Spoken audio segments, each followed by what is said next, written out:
Good day. This is Jim Deadman and Sawlogs Plastic Hubs, and I hope you're having a great day being housebound. First thing I'm going to apologize is this video being a little later coming out than I anticipated. The week that I was working on this project, we also had some racing activities, and I spent a couple of days prepping and cleaning for a race that we didn't get to run due to the COVID situation. And then I spent a day traveling to Ohio with my nephew. He recently got a really good smoking deal on a new pickup, F350, and he wanted me to travel up and back with him. That was going to be my editing day. So with all that being said, we're going to move on to the project. The project here at hand is this drill press chuck vise that I'm building. It's loosely based on Mr. Pete's green vise, if you may have seen his videos. I like the idea of the two shafts and the threaded. I'm kind of adapting it to things that I may have or whatever. There's no casting involved. However, the base will be cast iron. You'll get that. So in this part one, we're getting the jaws sort of ready. Hope you enjoy this video, and then maybe hopefully next week I can get back to this and get to finishing doing some more work on it, and we can get this thing finished up. I really don't take that long. It's just that my time's been really busy between gardening and racing. It's spring of the year, and one of the things with the COVID deal is my madam's also off an extra day a week, and she has been on wanting to beautify her home. Can't complain about it. I'm glad she's interested in it. So I've been spending one day a week with her, and you know, it's just a lot.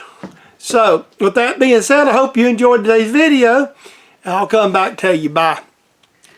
Okay, ladies and gentlemen, boys and girls, this is today's project.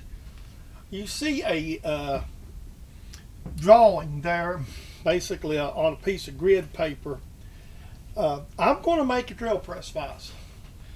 For those of you who should be watching Mr. Pete, he done a restoration on one that he picked up at an auction. And I really like the design. And if you know, in my shop, I don't have but two good drill press vises. They're both of them kind of inexpensive. And I decided that I was going to make one. And I've been waiting on getting some material, actually the shafts. So it's going to be the same design as Mr. Pete's unit. And so what I'm going to do is I'm going to make the body of this out of a piece of material that I've had. And it's going to be a special piece of material, and I will show you. So let me slide you over to the saw. Okay, without letting too much cat out of the bag, excuse me, it's more than allergies. This is the piece of stock. You may have seen this in an earlier video.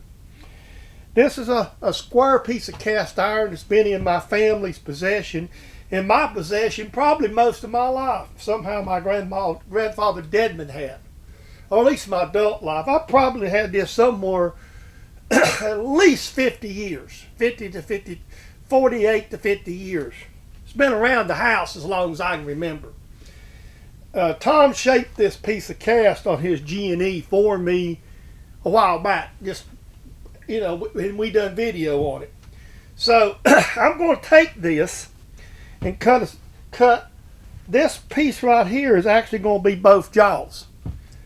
And the reason I'm doing that is so when I do all my drilling and alignment, it'll all be, the holes will be true when I split it. So with that being said, we're going to get the saw started. So start the saw up. And I thought I had her tight. There we go, we'll start sawing it. The process starts. Now what I'm doing is taking my fly cutter, and we're taking a light cut and skin this thing. We're going to chew it up.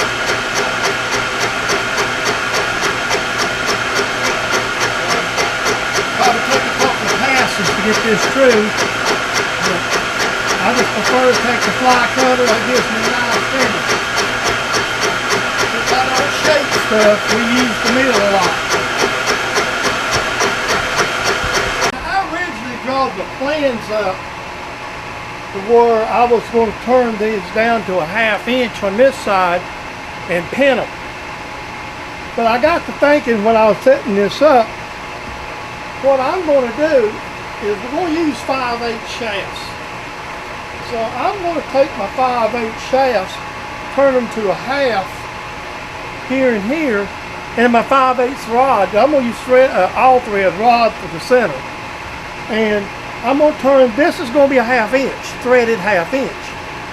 The reason being, I'm going to put these in Loctite in one final assembly.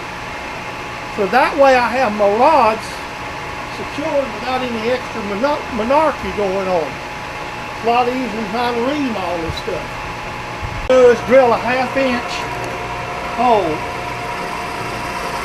or tap for a 1/2 inch, all the way through. I'm going to hand tap this. I'll start it with the machine and we'll hand tap it.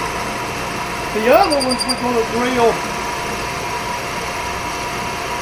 and ream. The two ends will be drilled and reamed for the rod to slide through. And the center will be tapped 5/8 for threaded rod. Threaded rod's going to be the shaft we're going to use.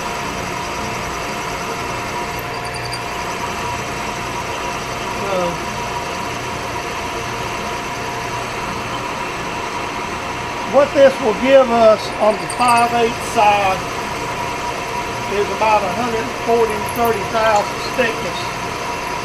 That's what we're shooting for.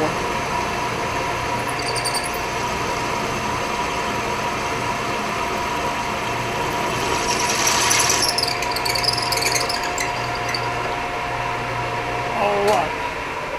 I'm going to go ahead and I'm going to start the tap in. And then I'm going to put the tap in and start it, and then we'll hand tap it. I changed my mind because I can, and I got to thinking about it as I was doing this. I'm going to go back and drill all these holes and ream these to 5/8. That way I can just hit them with the set screw, and I can put grooves in it, because I got some stainless really what I want to use. So that might be a bit much for the mill, so let's do that. This is about a 3/1000 over reamer, which will be perfect, give us a little bit of movement. I'm reaming everything 5/8, even the threaded rod part. But after I thought about it, all I got to do is put grooves in it, or mill a flat on it, or put a groove in it, lock it with a 1/4 inch set screw, and be done. If I ever need to change the rods, it'd be a simple matter. Rods get beat up to fix them instead of save a lot of extra machines.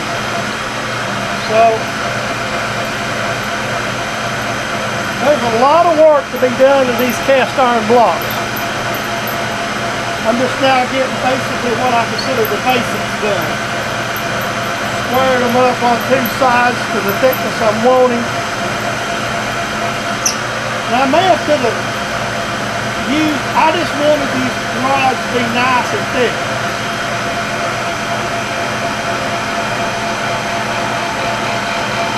So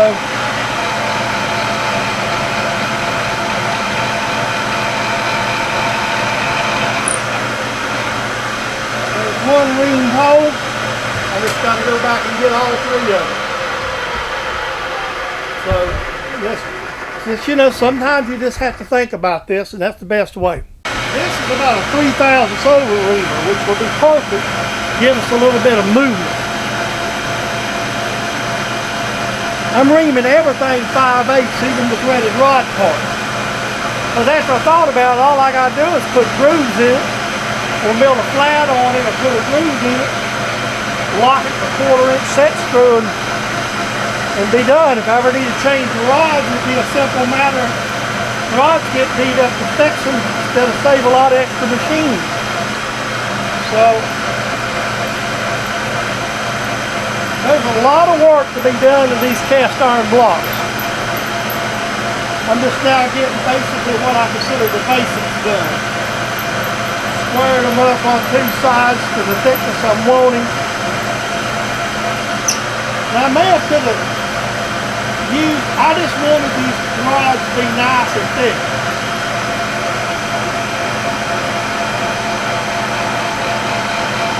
So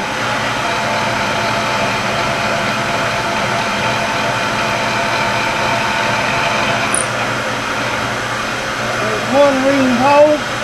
I just got to go back and get all three of them. So yes. Since, you know, sometimes you just have to think about this, and that's the best way. Hey, it's been a little time. I've been sort of busy with other things here at home. So we were in the shop this morning. It's a rainy day. Okay, so what we're doing right now, this is the rear jaw block. And I'm going into each one of the holes and centered it up. I'm going to put a 1/4 20 set screw in it. And that's what's going to keep the rods from moving. Probably on this one I'm gonna put one down the center, and on the two end pieces, which all the loads are going to be on, I'll probably divide them up on this side and put at least, and probably what I'm going to do is do this one off the center, and then we'll move off center here and put two here, sort of evenly spaced or something. You know, probably a 1/4 inch or so, or 1/2 inch off center. So the first thing we're going to do this morning is raise the head up, get this first hole drilled. This is where the threaded rod will go through. We'll probably put a nut or something on the back and lock tight it and pin it. So I'm going to we'll tap this hole out, and then we'll do the two ends.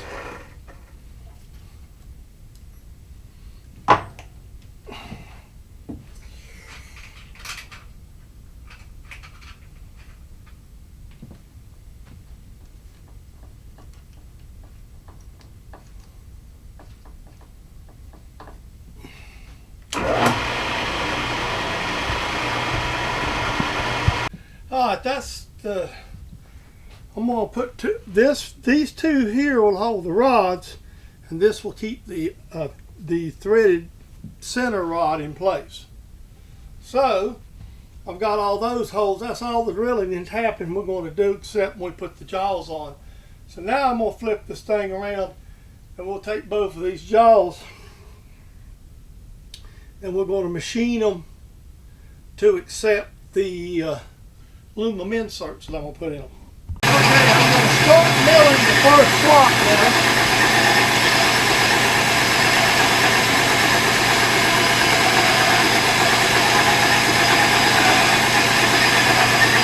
This slot will be 3/4 of an inch deep by 1 inch wide. So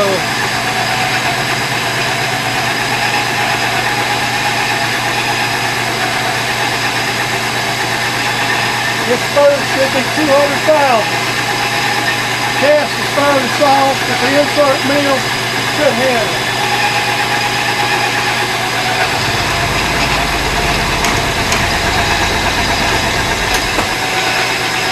I don't like it.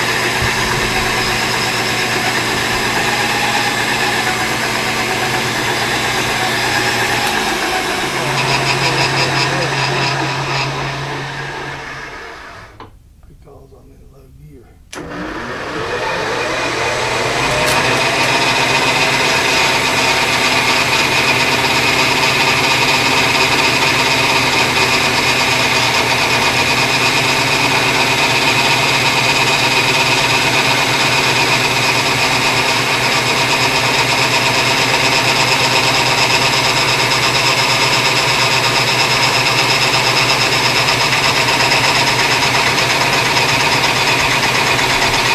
Okay, here we go.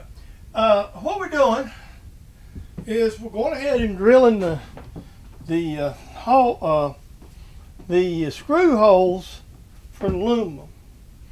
What I've done is I've centered this, and I'm going to drill these out to be 1/4-28. The reason I'm using 1/4-28 is I've got a lot of 1/4-28 screws. So I'm just going to drill these all the way through, even though it's just so I won't have a blind hole to tap.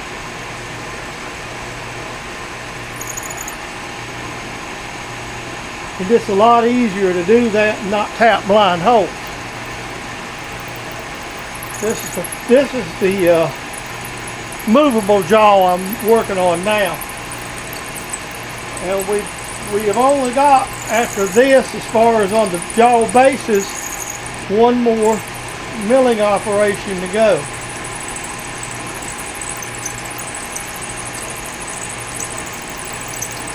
I'm not going to tap these all the way through, but this is just to make the tap life easier with power tapping. Cut down on the risk of breaking the tap and hitting the bottom or something. Let's just tap this one out. Again, I'm just going to the full depth of the tap.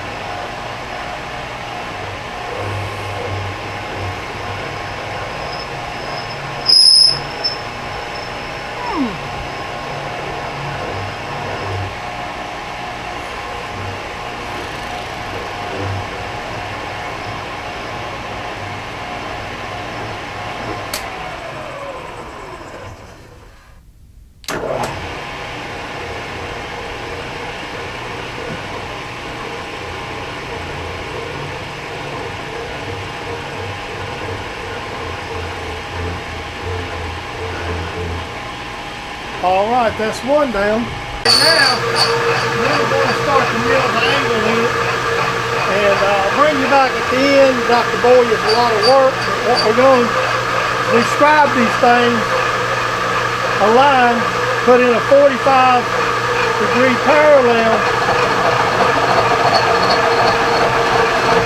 And what we're doing is just taking out some mass. That's all we're doing right here. So that's the plan. Let's stick it to it. Down in the box, if you'll notice, there's the paint, the jaws. I finished machining them. That's all the machining on the jaws herself. Now the rest of the parts are to be machined. I'm painting them just because I want to, and obviously they're going to be inside the shop.